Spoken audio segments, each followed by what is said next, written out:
আচ্ছা, যদি আপনাকে বলা হয় যে আপনি কটেক্সে চাইলেও লস করতে পারবেন না, মানে আপনারা যদি চান আপনারা লস করতে পারবেন না। ঠিক আছে, সো এই জিনিসটা একটু অদ্ভুত মনে হলেও আমি আপনাদেরকে প্রমাণ দিচ্ছি যে আপনারা চাইলেও কটেক্সে লস করতে পারবেন না। ঠিক আছে, জিনিসটা কিভাবে? এই কথাগুলো আমি কি কারণে বলতেছি সমস্ত কিছু এক্সপ্লেন করতেছি। একটু ওয়েট করুন, আমরা চলে আসব আমাদের ফোনের স্ক্রিনে। এই যে সফটওয়্যারটা দেখতে পাচ্ছেন এটা হচ্ছে সুইটেক্স এআই সফটওয়্যার। সো এআই এর নাম শুনলে ভয় পান যে এগুলা ফেক।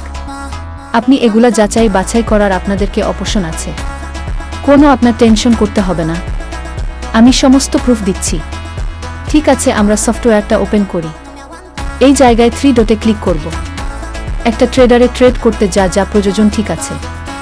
এই সফটওয়্যারটা আমাদের কিন্তু সমস্ত কিছু দেওয়া আছে। AI chart analyser, OTC future signal, real market future signal, everything. আমরা আজকে এই সিগন্যালটা নিব। আমরা এআই চার্ট অ্যানালাইজারে চলে যাব।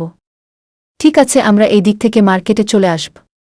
ঠিক আছে, মার্কেটে আসার পর আমরা হচ্ছে স্ক্রিনশট নেব 30 সেকেন্ডের মধ্যে। আর খেয়াল রাখব প্রত্যেকটি স্ক্রিনশটের মধ্যে 20 থেকে 25টা ক্যান্ডেল দিতে ইজিলি বোঝা যায়। ঠিক আছে, আমরা হচ্ছে 30 সেকেন্ডের মধ্যে একটি স্ক্রিনশট নিয়ে নেব। যেহেতু আমরা ভিডিও করতেছি, আমরা 2 সেকেন্ড আগে নিয়ে নিলাম। স্ক্রিনশটটা নিয়ে আসি। আমরা হচ্ছে সুইটেক্স এআইতে চলে আসব। আসার পর আমাদের যে স্ক্রিনশটটা ওইটা এই জায়গায় আমরা আপলোড করে দিব এবং আমরা অ্যানালাইসিসে ক্লিক করব। ঠিক আছে, সো অ্যানালাইসিসে ক্লিক করার পর পরবর্তী ক্যান্ডেল আমরা কোনো ডিরেকশনে নেব। মার্কেট কোনো ট্রে